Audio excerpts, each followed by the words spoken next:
உலகத்திலேயே சிறந்தது யார் தெரியுமா? உள்ளே உயிர் வளர்த்து உதிரத்தால் பால் கொடுத்து அள்ளியிடும் போதெல்லாம் அன்பையே சேர்த்தனைத்து தொல்லை தனக்கென்றும் சுகமெல்லாம் நமக்கென்றும் சொல்லாமல் சொல்லுகின்ற தேவதையின் கோயில் அது. பண்பு தெரியாத மிருகம் பிறந்தாலும் பால் தரும் கருணை அது.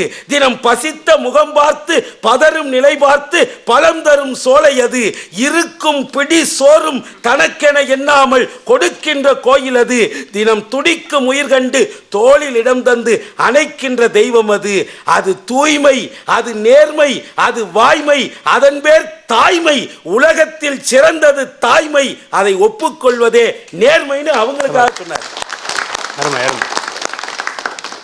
ஒரு தாய் குழந்தையை பார்த்து சொல்றா, மகனே உன்னை வயிற்றிலே சுமந்தேன் வயிறு வலித்தது, இடுப்பிலே சுமந்தேன் இடுப்பு வலித்தது, கைகளில் சுமந்தேன் கை வலித்தது, தோளிலே சுமந்தேன் தோல் வலித்தது, இப்பொழுது இறக்கி விட்டு விட்டேன் என்னுடைய இதயம் வலிக்கிறது என்று சொன்னால் அந்த தாய். மகனை தோளிலும் இடுப்பிலும் மட்டுமல்லாமல் நெஞ்சத்திலும் சுமக்கக்கூடியவள் ஒரு தாய்.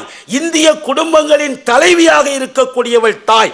அந்த உறவு சங்கிலியினுடைய ஆரம்பத்திலே தான் நீங்கள் சொன்ன மாதிரி உலகத்துக்கே வழிகாட்டுகிற ஒரு குடும்ப அமைப்பு என்பது அதிலே தான் தொடங்குகிறது. சில பேர் பிள்ளைக்குட்டிகளை பார்த்தா ரொம்ப திட்டுவாங்க. எங்கள் ஊரில் பக்கத்தில் வீட்டில் ஒரு தினம் பார்த்தா சண்டை தான். பக்கத்து வீட்டில் அவர் வேலைக்கு போயிட்டு வருவார். வீட்டில் ஒரே ஒரு பிள்ளை, ஒரு 3-4 வயசு பிள்ளை. அந்த பிள்ளை என்ன பண்ணும், எல்லா பொருளையும் எங்கெங்கயோ கண்ட இடத்துல போட்டுரும். அவர் வந்த உடனே பொண்டாட்டியை கூப்பிட்டு, பிள்ளையா பெற்று வச்சிருக்க பிள்ளை, 2 பேரும் சேர்ந்து தான் பெற்றாங்க. ஆனா அவர் சொல்றது, பிள்ளையா பெற்று வச்சிருக்க பிள்ளை சனியனையில பெற்று வச்சிருக்காரு. என்ன வச்ச பொருள் வச்ச இடத்துல இல்லை. டிவி மேலே செருப்பு இருக்குது, செருப்பு இருக்க வேண்டிய இடத்துல விளக்குமாறு கிடக்குது, விளக்குமாறு இருக்க வேண்டிய இடத்துல ஃபைல் கிடக்குது. இப்படி எல்லாமே டிஸ்லோகேட் ஆகி போயிருக்கேன், எல்லாமே பிரிஞ்சு போய் கிடக்குது, வச்ச இடத்துல வச்ச பொருள் இல்லையே அப்படின்னு கத்திட்டு இருப்பாரு. பக்கத்து வீட்டுக்காரர் வேகமாக ஓடி வந்தார். ஓடி வந்து, ஏயா பொண்டாட்டி பிள்ளைங்களை கோவிச்சுக்கிறேன்னாரு. பின்ன என்னையா, நானே அழுத்து போய் ஆஃபீஸ்லேருந்து வர்றேன், என்ன பச்சை பொருள் வச்ச இடத்துல என்ன வருத்தமாக இருக்காதா, என்ன எல்லா பொருளும் அப்படி மாறி மாறி கிடக்குதுன்னு. உடனே வந்த ஒரு பக்கத்து வீட்டுக்காரர் சொன்னார், உனக்கு வச்ச பொருள் வச்ச இடத்துல இல்லையேன்னு நீ வருத்தப்படுற, ஆனால் எங்கள் வீட்டில் வச்ச பொருள் வச்ச இடத்துலையே 20 வருஷமாக இருக்குது, அதை கலைக்கிறதுக்கு எனக்கு ஒரு குழந்தை பேர் இன்னும் இல்லையே என்று அந்த தந்தை வருத்தப்பட்டாராம். அதனால தான் வள்ளுவன் அன்னைக்கே சொன்னான், குழல் இனிது யாழ் இனிது. யாருக்கு? அந்த குழந்தையினுடைய மலரை சொல்லை கேட்காதவர்களுக்குத்தான் குழலும் யாழும் இனிமையாக இருக்குமே தவிர, அந்த குழந்தையினுடைய மலரை சொல்லை கேட்டு விட்டீர்கள் என்று சொன்னால் அதுதான் குடும்ப வாழ்க்கையிலேயே மிகப்பெரிய மகிழ்ச்சியை தரக்கூடியது என்பதை மறந்து விடக்கூடாது. தாய்க்கு பிறகு என்ன தாரம்னு சொல்றோம், தாய்க்கு பிறகு தாரம். அருமையா ஒரு திரைப்பட கவிஞன் சொன்னா, குடும்பத்துல எல்லா குடும்பத்திலையும் பிரச்சனை இல்லாத குடும்பம் இல்லை. நான் நெருக்கடி குடும்பங்கள்ல இல்லைன்னு வாதாடுவதற்காக நான் இங்க வரல. இங்க இருக்கக்கூடிய அத்தனை பேரும் குடும்பங்கள்ல தான் வரோம். அந்த எதிரணியில இருக்காங்க நெருக்கடி நெருக்கடின்னு சொல்றவங்க, அவங்களும் இதை முடிச்சதும் அந்த நெருக்கடிக்குள்ளதான் போக போறாங்க. என்ன நேரம் என்ன திருவண்ணாமலைக்கு கிரிவலமா போக போறாங்க கிடையாது. என்ன அப்போ எல்லாருமே அந்த மாதிரி திருவண்ணாமலையில இருந்து தான் வர்றாங்க. இல்ல, தாய்க்கு பின் தாரன்றது உண்மைதான்.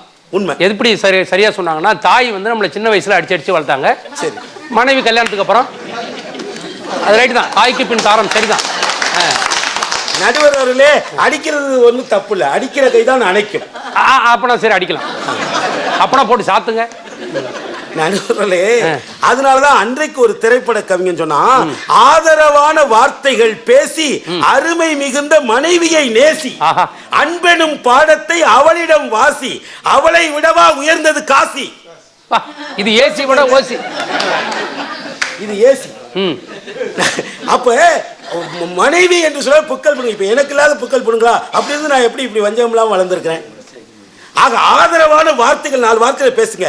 திருமணம் என்கிற உறவு இருக்கு பாருங்க, அது நம்முடைய குடும்பங்களுடைய ரொம்ப பலம். இப்ப திருமணம் என்பது இப்ப ஆண்களுக்கு கூட திருமணம் அவ்வளவு முக்கியம் நான் சொல்ல மாட்டேன். ஆனா பெண்களுக்கு கண்டிப்பா தேவை. ஏன் தெரியுமா? பெண்கள் புதுசா வாங்கிட்டு வந்த புஸ்தகம் மாதிரி. சரி, ஒரு நிமிஷம். ஆண்களுக்கு திருமணம் அவசியம் இல்லைன்னு சொல்ல ஓகே, ஆனா பெண்களுக்கு அவசியம்னா பெண்கள் யாரை கல்யாணம் பண்ணிக்குவாங்க? பெண்கள் ஆண்களுக்கு கல்யாணம் பண்ணிக்கணும். இது வஞ்ச புகழ்ச்சேனி மாதிரி இருக்கு. வஞ்ச புகழ்ச்சேனி திருமணம் பண்ணாமலும் ஆண்களால தனித்து வாழ முடியும், வாழ்ந்திருக்கிறாங்க. ஆனா இந்த சமுதாயத்துல, நம்முடைய சமுதாயத்துல இத பெண்களுக்காகத்தான் இந்த திருமண பந்தத்தை வச்சாங்க. ஏன்னா பெண்கள் வாழ்க்கை புதுசா வாங்கிட்டு வந்த புஸ்தகம் மாதிரி. இப்ப பையங்களுக்கு புஸ்தகம் வாங்கி கொடுக்குறோம். ஆமா, அந்த பையன் வந்து அப்படியே அந்த புத்தகத்தை வச்சிருந்தான்னு வைங்க, சில பக்கமெல்லாம் மடிஞ்சிடும், ஓரமெல்லாம் கிழிஞ்சு போயிடும்.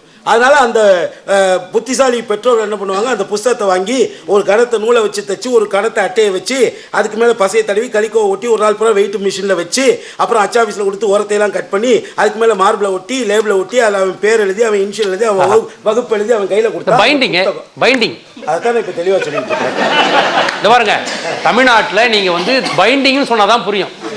இந்த மாதிரி மெஷினை ஏற்றி நூலை வச்சு தச்சுனா வேற ஏதோ செய்யறாங்கன்னு நினைப்பாங்க. நான் தமிழ் பாணியில சொல்லிட்டு, நீங்க தமிழ்நாட்டில் கூடுமான அளவுக்கு இங்கிலீஷ்ல பேச கற்றுக். பைண்டிங் ஒரு புத்தகத்தை பைண்டிங் பண்ணி கொடுத்தோம்னா, அந்த புத்தகம் அந்த வருஷத்துக்கு முன்னே எந்த வருஷம், ஒரு 5 வருஷம் அதே வகுத்துல உட்கார்ந்து இருந்தாலும்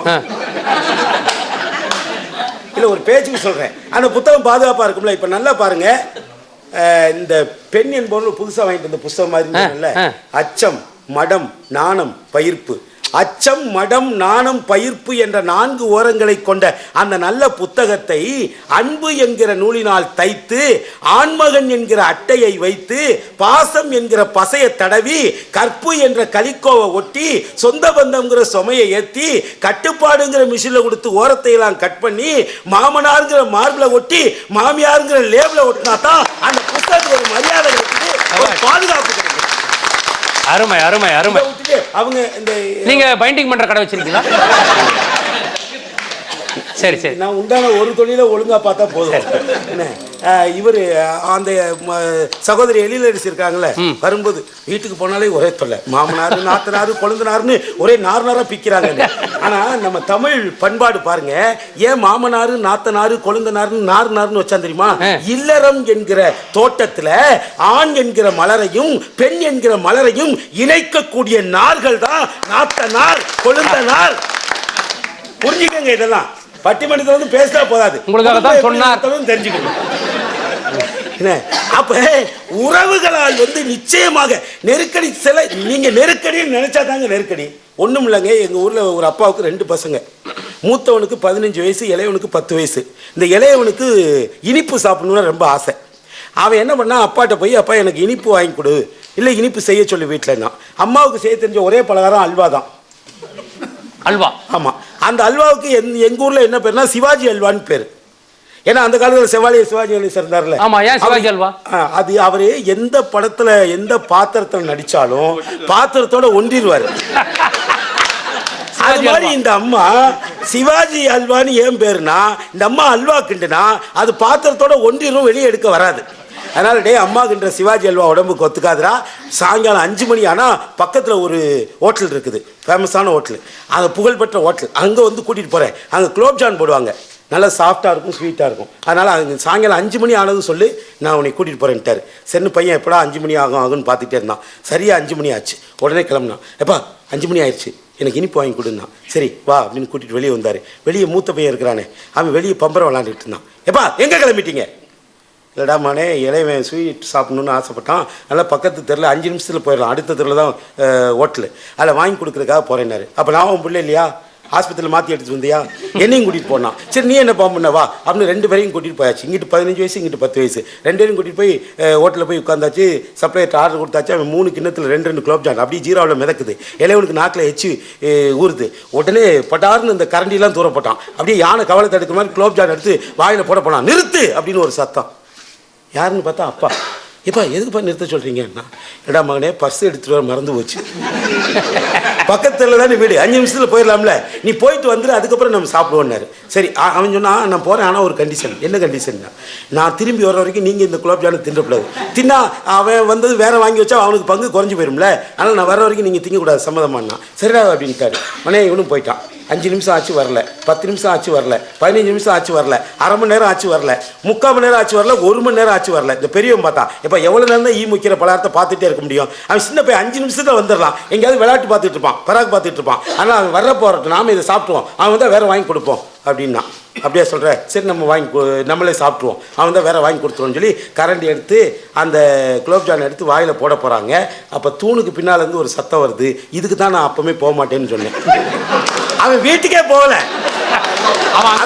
1 மணி நேரமா இந்த குலோப்ஜானை என்ன கூட பிறந்த சகோதரனுக்கு அவன் சக உதிரத்துல உதித்தவன் இல்லையா, அவனை ஒரு சகோதரன் என்கிற உறவு மனப்பான்மை அவனுக்கு இருந்திருக்கும்னா நெருக்கடி வருமா? அதைத்தான் நாங்க சொல்றோம். உறவுகளை உறவுகளாக மதித்தீர்கள் என்றால் அங்கே நிம்மதி இருக்கும், அங்கே மகிழ்ச்சி இருக்கும், அங்கே சந்தோஷம் இருக்கும். உலக நாடுகளுக்கே குடும்பம் என்றால் என்ன, உறவு என்றால் என்ன? உலகத்தையே உறவா பார்த்தா நம்மால் ஒருத்தன் தானையா. யாதும் ஊரே யாவரும் கேளீர் என்ற தத்துவம் பிறந்த நாட்டில் ஒரு மாமியார் மருமகன் ஒழுங்கா இருக்காம இருந்தா அது முறையா, அது தர்மமா? அதனால தான் சொல்றோம், உறவுகளை மதியுங்கள். உறவுகளில் தான் நிம்மதி இருக்கிறது. தாயின் காலடிதான் சொர்க்கம் என்று நபிகள் நாயகமே ஒரு தீர்ப்பு சொல்லி இருக்கிறார். நடுவர் என்ன தீர்ப்பு சொல்லுகிறார் என்பதை நாடு எதிர்பார்த்து காத்திருக்கிறது. நன்றி, வணக்கம். இனி நெருக்கடிதான் என்று சொல்ல பேராசிரியர் பழனி. தாய் பாசம் தந்தை பாசம் எங்களுக்கு இருக்கு.